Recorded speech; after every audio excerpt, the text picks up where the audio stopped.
Hi mga karagkarag, welcome back to my vlog. Sa magandang hapon sa inyong lahat mula dito sa Lasak City. Ano nga mga karagkarag, hindi pa tapos ang drama effect sa Miss Grand Myanmar Organization, lalo na sa kanilang kandidata na sobrang OA at sobrang drama queen na sobrang nasapian na talaga sila ng todo. Sa kanilang latest pasaring galore sa social media mga karagkarag, na kung saan hindi pa rin sila tapos sa kanilang pagiging ilusyonadang dilulo at pinistyon nila ang naging placement ni CJ sa Miss Grand International 2024 kasi base sa kanilang obserbasyon, base sa kanilang resulta mga karagkarag, ang placement daw ni CJ dapat second runner-up or fourth runner-up. Hindi daw deserve ng kanilang kandidata ang second runner-up dahil kung pagtutugma-tugmain daw, dapat kung meron man daw mag-top 2 between India and Myanmar. Magiging reaction ko nito mga karagkarag, no? Myanmar, stop na kayo.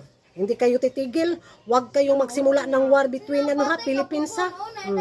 Baka hindi nyo kayanin. Sinasabi ko sa inyo, dahil once at umatake ang mga warriors ng Pilipinas sa beauty pageant, nako, baka magpa-fleeing victim kayo at iiyak na naman kayo gaya ng kandidata ninyo at ng national director ninyo. Wag na wag niyong iba si CJ at i-question yung placement niya dahil deserve ng kandidata namin ang placement niya bilang first runner-up. Wala kaming kuda bakit nanalo si India dahil deserve din ni India. Mga latest na mga chiko sa mga chika na mga dilulo ng ating mga neighborhood country mga karagkarag, na kung saan hindi pa rin sila tapos sa kanilang pagiging ilusyonada galore, sa kanilang imagination galore, sa kanilang kauihan galore, sa kanilang pagiging drama queen galore sa Miss Grand International sa resulta nito, na kung saan base daw sa kanilang obserbasyon at kung sila daw yung masusunod sa resulta sa Miss Grand International 2024, dapat daw fourth runner-up or third runner-up daw ang placement ni CJ sa Miss Grand International 2024. Hindi daw deserve ng kandidata natin ang first runner-up. Dahil kung may first runner-up man daw sa kompetisyon sa Miss Grand International 2024, yun daw ay between India and Myanmar. Why Philippines daw naka-advance sa first runner-up, gayong muntik na daw itong matumba sa kanyang final walk sa Miss Grand International 2024. Hello guys, I'm so sorry because I feel like heartbreaking for our Queen Tae Seung-yae. You can know that the final result that came out from Miss Grand International, the winner is Miss Grand India. That's fine, she's so perfect in body, beauty, brain and business. That's fine, that's okay, no problem. But you can know that the problem is first runner-up winner is Miss Grand Philippines. That's not fair.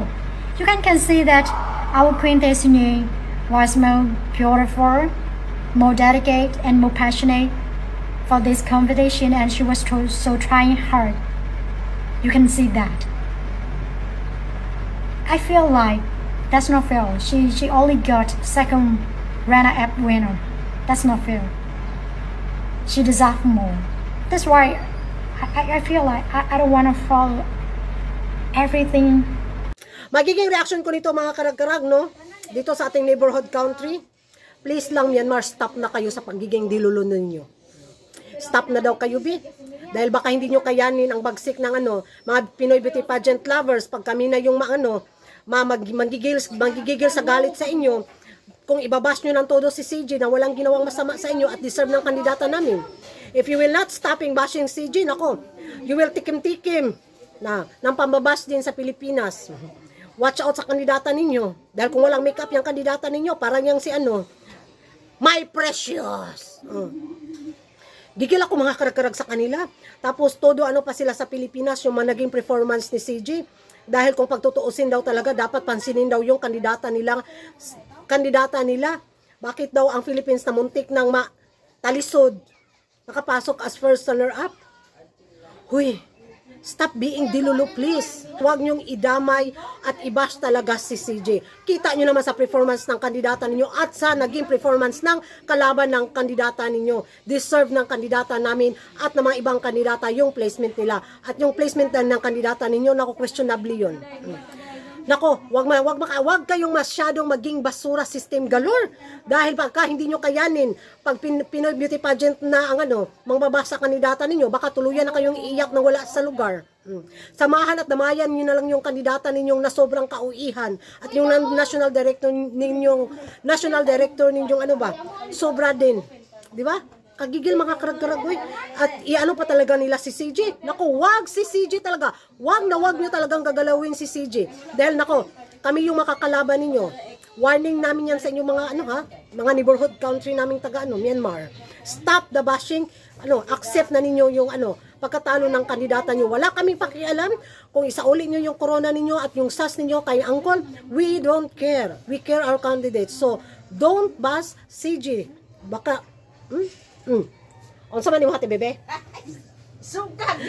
Naiintindihan namin yung nararamdaman nyo, naiintindihan namin ang sama ng loob nyo, naiintindihan namin nasaktan kayo dahil second runner-up lang yung kandidata namin, dahil alam namin kung ano yung effort na ginawa niyo para masungkit ang Miss Grand International 2024. Pero wag na kayong manghatak pa ng maigabang kandidata na ibabas ninyo dahil sa pagkatalo ng kandidata ninyo. Baka hindi nyo gustuhin ang respect namin. Nako, gigil ako sa kanila mga karag-karag. Nanahimik ang pins, ha? Yung yung kaaway nyo lang, isiangko lang. Huwag nyong idamay si CJ sa pangbabas sa social media. Baka, lintik lang talaga walang ganti. Nako, gigil ako sa kanila mga karag-karag. Stop Myanmar, stop! Kung hindi kayo titigil, bahala kayo sa buhay nyo. Huwag nyo lang idamay si CJ sa kanyang placement. Ibas nyo si Angkol kung ibas nyo si Angkol. Bahala kayong ubusan kayo ng mga milyones dyan. Huwag nyong idamay si CJ. We love our candidates. Kaya nako, dipipinsahan talaga namin yan. Huwag kayong ganyan. Gigil ako. Makapaarios dyan kung pinanigo sa inyong taga Myanmar mo. Pag imot mo diyan, pag iyakan kayo dyan ng todo max. Huwag kayong sa Pilipinas. Hey! Yan ang mga karag-karagan yung magiging reaksyon ninyo sa mga latest dilolo na mga reaksyon ng ating mga neighborhood country nga taga Myanmar na dinamay pa si CJ sa kanilang pambabasa sa social media. Mag-ingay tayo sa comment section mga karag-karag, at kung hindi ka pa nakapag-subscribe sa YouTube channel ko, don't forget to like and subscribe ko Ragan Karag, ang mabayan lagi na karag-karag, and see you in my next vlog. Bye-bye!